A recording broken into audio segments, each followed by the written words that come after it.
Hello everyone, welcome back to Aditya and Ajay blog channel. बहुत सारे मेरे पास कमेंट आ रहे हैं जिसमें बोला जा रहा है कि दीदी फर्स्ट वाइफ आज तक किसी को गाली नहीं दिया, मगर इसका मतलब ये तो नहीं है कि इसके चरित्र के ऊपर उंगली उठाए एक लड़का से फर्स्ट वाइफ का नाम जोड़ा जा रहा है कि वो इसका बॉयफ्रेंड था, और जो गाली दे रही है उससे तो भिड़ने की शक्ति नहीं है। इस तरीके का मेरे पास एक कमेंट आया है और हो सके तो मैं यहाँ पे स्क्रीनशॉट भी लगा दूं। सो चलिए बिना टाइम वेस्ट के वीडियो शुरू करते हैं। Hello everyone, welcome back to Aditya and Ajay blog channel. मैं आदित्य आप सभी को स्वागत करती हूँ फिर से एक नई वीडियो में। थंबनेल और टाइटल देखकर समझ गए होंगे कि मैं किस पर्सन के लिए बात करने वाली हूँ। सो बिना टाइम वेस्ट के चलिए वीडियो शुरू करते हैं, डिटेल में हम बात करते हैं। फर्स्ट वाइफ के कल लाइव में एक लड़के का जिक्र किया जा रहा था कि वो लड़का कार्तिक की आर्यन कुछ ऐसा ही नाम था और वो फर्स्ट वाइफ का बॉयफ्रेंड था। फर्स्ट वाइफ ने बोला कि पति चोरनी का भाई है, पति चोरनी का भाई है। सोचो, मतलब इस तरीके से इसके कैरेक्टर के ऊपर सब चले गए।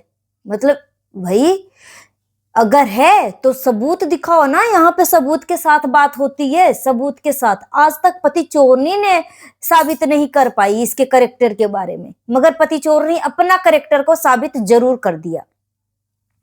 यहाँ पे फर्स्ट वाइफ तो खुल्लम खुल्ला बोल रही है कि अगर मैं गलत हूं तो मुझे गलत साबित करके दिखाओ, मैं बाइटी छोड़कर चली जाऊंगी। अब इससे बड़ा और क्या बोल सकती है वो अपनी सोशल मीडिया दांव पे लगा दिया कि अगर मैं गलत हूं तो मुझे गलत साबित करके दिखाओ विद प्रूफ कि मैं गलत हूं। और मैं गलत होती ना तो ये मेरा छोटा वाला बेटा जो है ना 12 साल की है, ठीक है, 12 साल का है, तो मेरा पति मुझे एक्सेप्ट नहीं करता। अब बात तो सही है, मिस्टर जड़का फसाद बहुत तेज, बहुत ही शातिर आदमी है, ठीक है। और रही बात, अगर फर्स्ट वाइफ का कैरेक्टर गिरा हुआ रहता ना तो उसकी सास उसके साथ नहीं रहती। 15-16 साल हो चुका है ना, उसकी बेटी जो है बड़ी वाली वो 14 साल की हो चुकी होगी, 15 साल की उसकी बेटी मुझे दिख रही है। तो कोई भी सास इतना वो तो नहीं है कि बहू का कैरेक्टर गिरा हुआ है और घर में बैठाकर उसको महारानी की तरह रख रही है। ये तो हो ही नहीं सकता, बैठ के खिला रही है।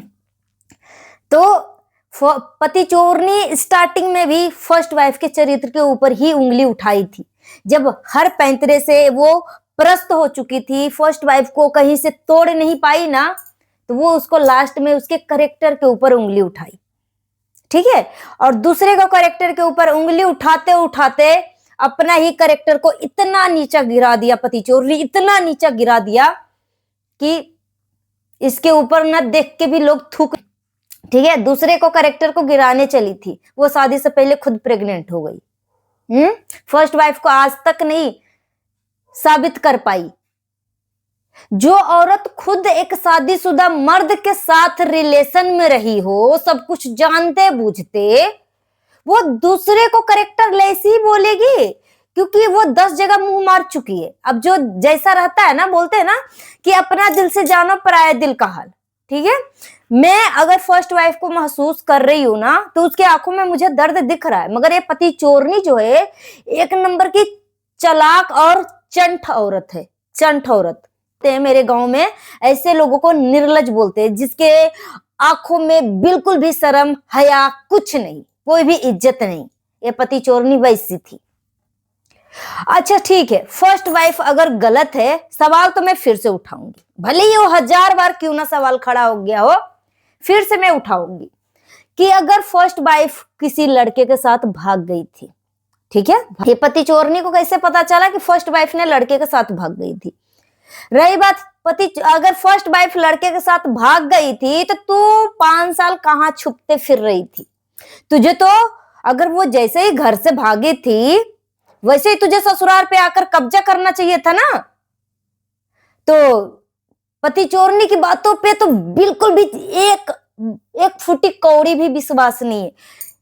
इस पति चोरनी के विश्वास से तब भरोसा उठ गया कि ये पति चोरनी अपने बेटा को भी कई बार कसम खाई कि जब मैं ससुराल में आया तो 3 साल बच्चा पैदा नहीं किया, 3 साल बाबू के वजह से।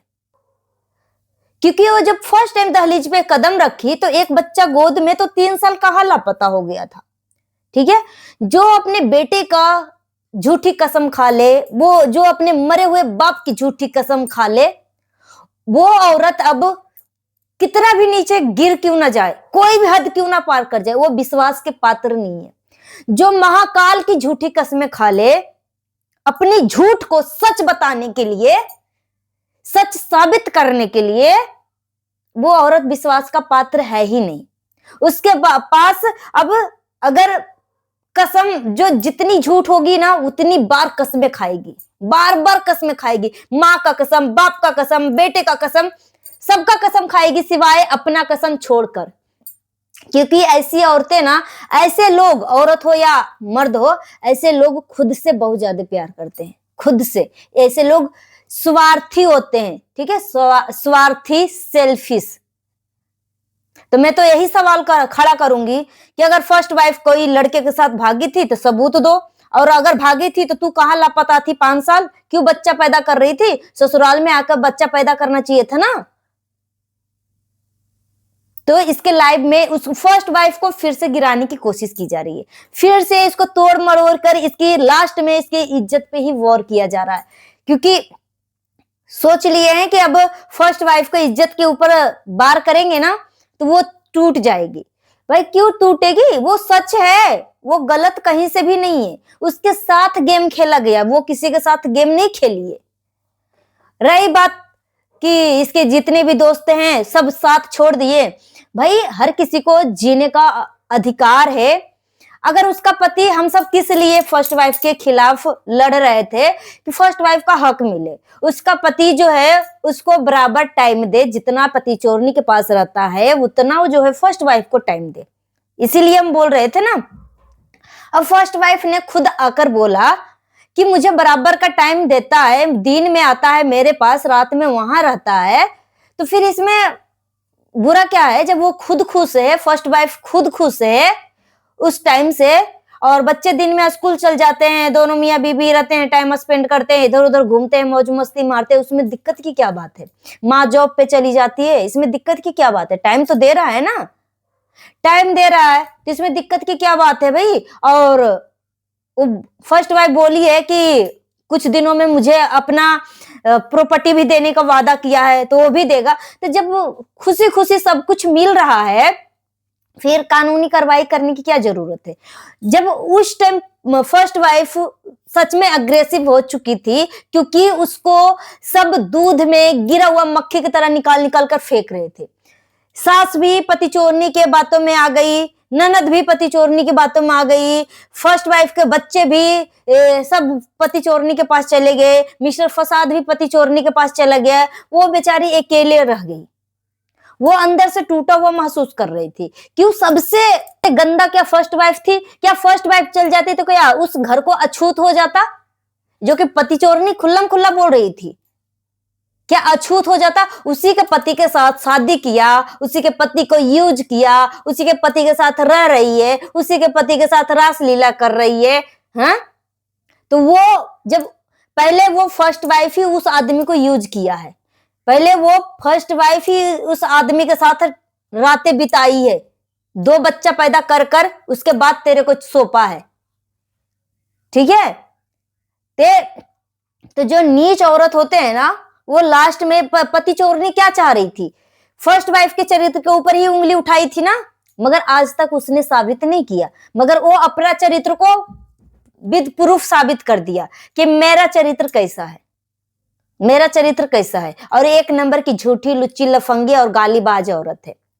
तो मैं यही बोलना चाहूंगी कि जब खुशी खुशी मिस्टर फसाद उसको अपना हक दे रहा है तो कानूनी कार्रवाई करने की क्या जरूरत है। और फर्स्ट वाइफ को पूरा पता है कि वो कानूनी कार्रवाई करेगी तो पति चोरनी जाएगी जेल के भीतर, और ठीक है, और इसको मुआवजा भी मिलेगा, पति चोरनी उसको मुआवजा भी देगी। जो 6 साल बर्बाद किया ना, उसका लाइफ में जितना घटित हुआ है ना, हर किसी का हिसाब ले सकती है फर्स्ट वाइफ, इतना तो उसका नॉलेज है।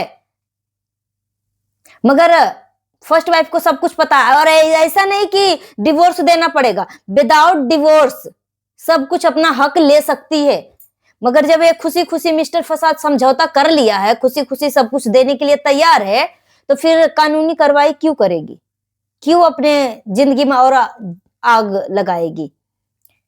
और फर्स्ट वाइफ को दो दो घर देखना है, अपने मायके भी देखना है और ससुराल भी देखना है, प्लस अपने बच्चे की जिम्मेदारी भी निभाना है, क्योंकि उसके मायके में सबसे बड़ी बेटी यही है और एक बहन कुमारी भी है, तो उसका भी जिम्मेदारी लेना है। तो ऐसा नहीं है भाई गुड्डा गुड़िया का खेल है कि जब मर्जी तब कुछ भी कर दो। जब मिस्टर फसाद जब अपनी जिम्मेदारी से पीछे हटता तो फर्स्ट वाइफ जरूर एक्शन लेती, मगर वो खुद आगे आ गया है। वो खुद अब फर्स्ट वाइफ बोल रही है कि मेरा पति मेरे साथ रहता है तो रहने दो उसकी अपनी जिंदगी में खुश, वो खुश है, हैप्पी है। सो मिलती हूँ नेक्स्ट वीडियो में। Thanks for watching. अभी के लिए इतना ही, जितना हो सके वीडियो को शेयर करिएगा, हाइप देने का ऑप्शन अवेलेबल है तो हाइप भी दे दीजिएगा। सो मिलती हूँ नेक्स्ट वीडियो में। Thanks for watching.